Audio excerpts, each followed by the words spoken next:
Do you still believe in Nigeria? I believe in Africa. Is that far different from Nigeria? Yes, we have to understand Nigeria is a structural, it's a colonial structure. And when, as Africans, understand what happened to the continent of Africa, then we need to appreciate our history. Why do I always go back there? Because Africans take, for instance, the Trans-Sahara slave trade for granted. We take the Trans-Sahara Atlantic slave trade for granted. And when we even talk about this, we blame ourselves. We say we sold ourselves. These are issues that we are taught. That's why I said education is so important. If we don't understand and appreciate what our ancestors went through, where we're having this interview, can you imagine how many souls died during the slave trade? Just been transported from, let's take for instance, somewhere very close like Benin. It's an African. So look, you see, colonialism will teach me. I will have said a slave was caught in Benin. It wasn't a slave. An African, a person, a human being was arrested, or captured, taken by force in Benin, put chains around his neck, tied his feet and hand, little water, no food, and he had to walk from Benin all the way to Badagry before he or she was put, and children were put on a ship and taken to the world where they did not recognize. This happened, not one, not two, not 1,000, not 10,000, millions. They say approximately 100 million people died walking, 100 million, 60 million died in the sea. The wars that were happening, the trauma that happened on this continent, the cries, we cannot, you see. And I always like to use the Hitler's case as an example. Why are we sympathetic to the Jewish story? Because there is footage. So if you just talk, you can't even crack a bad Jewish joke, you can't even crack a Jewish joke, they will bring you down. That is how Africa must stand. Don't talk about the slave trade to us. Do you know our pain? You can't imagine the cries. When will Africa stand united in this case? When do we take our case to the United Nations as one people, one voice? We want to veto America. How do we do this? When we are divided, when we go with the colonial structures, we'll always talk in multiple voices. And as the Bible says, when you talk in multiple voices, you have no voice. When we talk with one voice, united, we go to United Nations, we pull out. Because then that body is insignificant to what we be, to us as a people. Of what is it to us? If we all say yes and America vetoes us, of what significance is our presence there? So we stand as one people. So we make our voice heard. We start to do things. We make Africa the envy of the world. So then I'll be able to drive my car from Lagos to Johannesburg. We open our borders. Do you know that as a Nigerian, I'm fortunate to have a British, or should I say unfortunate, I don't know which way, to have a British passport. But if I want to go to South Africa, I don't have to go and apply for a South African visa. I just walk into South Africa, they stamp 3 months on my passport. As a Nigerian, I have to queue, and I probably will not get the visa. As an African, as a Nigerian that fought against apartheid, I will not be given a visa to South Africa. But as a British, South Africa opens its border to me. You see, all this is part of colonialism. To ourselves, we are very wicked. Just go from Lagos to Benin. See what it will cost you to get through that border. Even if your documents are correct, you will hate yourself at the end of the day. So is this a betrayal of African leadership? No, this is part of appreciating our history. We have not learned to appreciate ourselves or our history. When you understand 500 years of slavery, you can understand why this is happening. So I will not be one to tell you that I'm going to fight for freedom and it's going to come, I want it in my lifetime. No, I know it's not possible in my lifetime. Do you know how many souls have lost their lives fighting for freedom?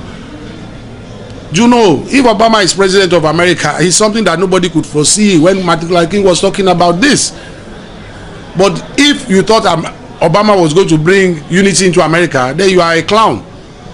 So I'm sure, and if Obama too was thinking it's going to be an easy road, it must have been, it will be a joker, because the fight has just started. A black person probably will never get elected in the next 50 years, but we have seen the possibility. But is that where a black person should be even elected? Where is the African unity? Where is the brotherhood, the sisterhood of Africa? Where is fighting for the envy of Africa? Africa, the great continent. Where is all this? So when you appreciate this history, you understand why corruption is. You understand why we are the way we are. You understand why the fight must continue. You understand why the fight must end. When you understand all this, then you are cooler, you are calmer. You understand that violence is not the answer to this problem. We need more intellectuals. We need to be more tactical. We need to be very diplomatic. We need to be very patient. We need to have virtue on our side. All these things must be in the fighters' weaponry and gallery. You're almost a new apostle now, if I may say that. But let's just say this. You are vastly read as a father. Was that something in the gene, or? No, he made sure when I left school, when he took me out of school, that was one of the other good things he did. He ensured I read. So I came out of school. He now said to give me books on autobiography of Martin Luther King, autobiography of Malcolm X. At that age? At that age, 16. So I was reading Stolen Legacy, Black Man of the Nile. This book I read about 3 times. Then I went. So every time I was fortunate to travel, I went to any black library. So I was now reading. I became more read than him. So I was known like a professor in his house. And because I had read so much, I could read between the lines, because there are so many books you will read and the author is just trying to tone you to portray his point, but doesn't mean he's right. So I was that kind of reader that I would read. I said, I read another book and this author is trying to sweet talk me. The facts are not accurate.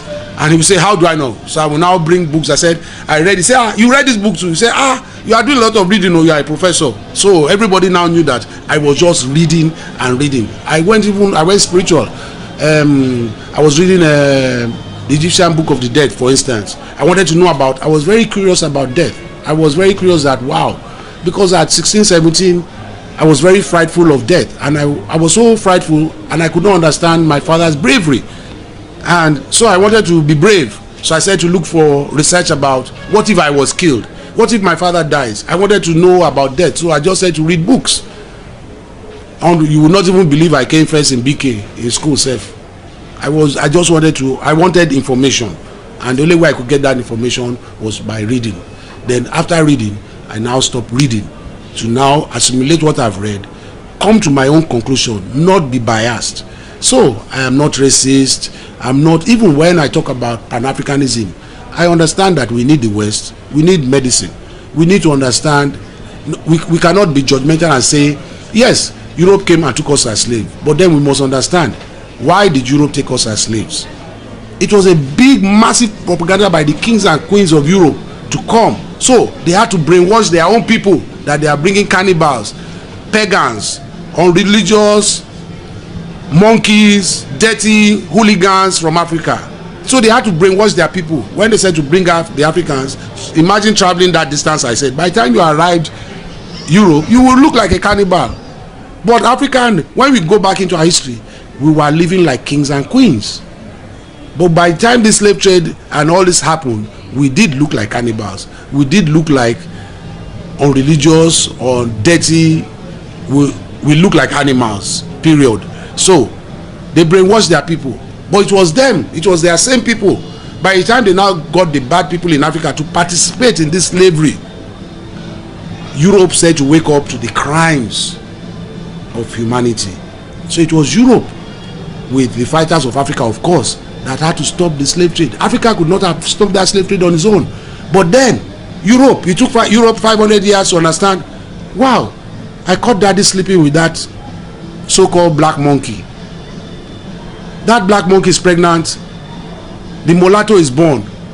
What is going on? Do you know what the torment the European now went through? That, my God, what is this?